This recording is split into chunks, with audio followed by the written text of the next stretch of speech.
Ngayon, in the global marketplace, we are competing with countries na napakataas ng literacy rate. Singapore, walang illiterate dyan.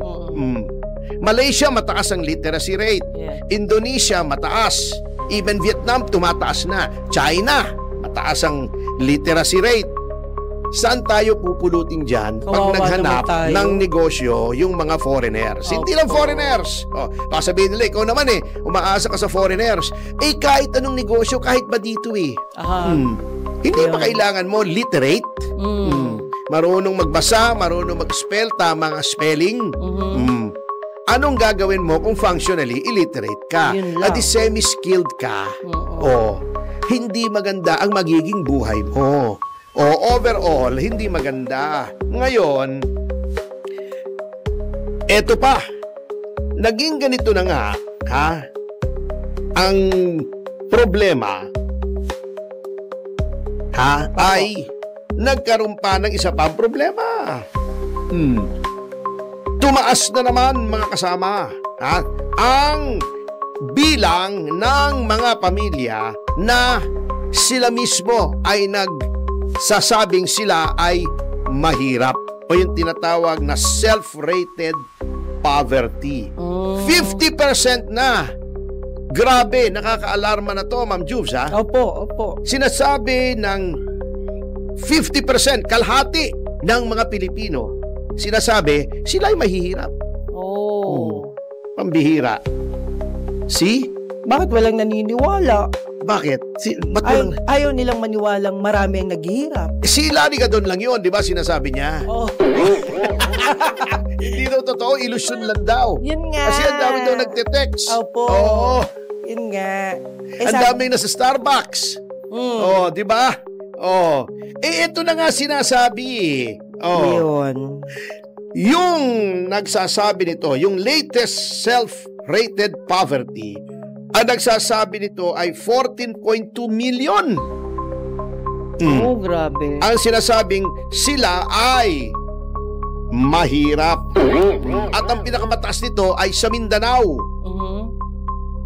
Pagkatapos ay Visayas, Metro Manila, even Metro Manila mataas na. Dati malayo ang discrepancy. Ang Mindanao ngayon ay 69%, 43% na ang nang nasa Metro Manila. 4 sa 10 ang nagsasabing sila ay mahihirap. Urban poor sila. Mabigat. At eto pa ang mas masaklap. 41% ng mga Pilipino ay sinasabing sila ay food poor. Ibig sabihin, wala silang sapat na makain. Mabigat. Umaakyat po pataas ng pataas. At pinakamataas again sa Mindanao. Which is another reason kung bakit tayo ay dapat mag-adapt ng federal government. Sapagkat lahat ng yaman, ang Mindanao po mayaman may timber doon, may mga minahan, di ba? Malaki ang lupain doon, may mga plantation. Bakit mahihirap yung mga tao roon? Kasi ang mga salapi doon in the form of taxes, etc., hinihigop ng Imperial Manila.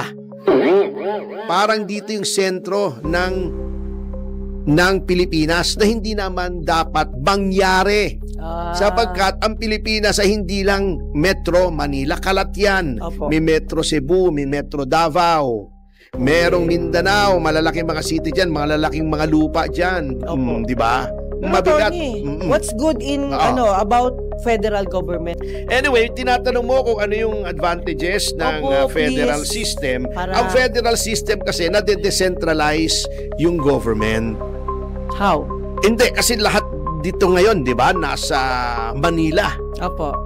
Ang executive power concentrated sa isang presidente. Ito parang Amerika. Di ba ang Amerika, every state of the United States is like a small republic. Ang gobernador niya ang chief executive. Maraming powers. So, merong powers lang ang federal government, national defense, foreign affairs, national taxes, police, meron ding state police, merong national police, etc.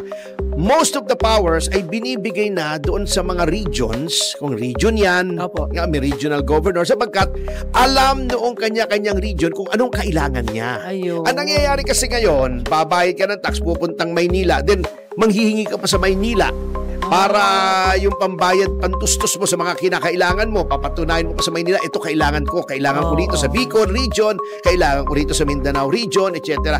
No, Southern Luzon region, Southern Tagalog region, yun, hindi na lalabas yung kanilang state taxes. Doon na lang. Ayun. Aba, maganda pala yun. Oo. Anyway, komplikadong bagay yan. Kanya lang, ito nga ang sinasabi ko, alam nyo, hindi baga tayo ay mayroong Presidential Advisor on Poverty Alleviation, si Attorney Larry Gadon. Anong ginagawa niya sa harap ng patuloy na paghirap ng Pilipinas?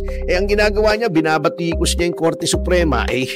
Ang layo. Yung ba naman papel pa niya, binabatikos niya si Sara Duterte. Okay lang batikusin mo si Sara Duterte. Pero hindi niya trabaho yun. Hindi, kahit hindi. Sabay, mamamayan siya. Sabihin na niya, Okay. mamamayan ako eh. Okay lang bumatikos ka, pero gawin mo rin ang trabaho mo. Ano bang rekomendasyon mo para yung self-rated poverty ay maibsan, para hindi magutom yung mga tao? Ano bang rekomendasyon mo? Meron ka bang rekomendasyon? O sumasahod ka lang nang wala kang ginagawa kundi pambabatikos sa mga kalaban ng administrasyon? Hindi pwede yun. Baka naman po wala siyang nakikitang naghihirap. Yun nga parang si Claire Castro, di ba? Ay. Yung pagbabatikos kasi, paring Larry, iwanan mo na kay Claire yun. Oo, wag na kayong magpaligsahan kung sinong mas kengkoy sa inyo. Hayaan mo nang monopolize ni Claire, babae naman yun. Oo. Be a gentleman, hayaan mo na yung kakengko yan ay si Claire na lang. Oo. Pagtuunan mo na lang yung pansin, yung trabahong ibinigay sa'yo na yung mga mahihirap ay ayusin mo yung buhay, walang nanyanyari. Pero attorney, Oo. anong klaseng gobyerno yung halimbawa magkanya-kanya tapos pagalingan ko aling lunsod ang best, parang ganon? Hindi, ngayon nangyayari na naman best sa kalinisan, best sa ganon. Hindi naman kailangang best Hindi kailangan.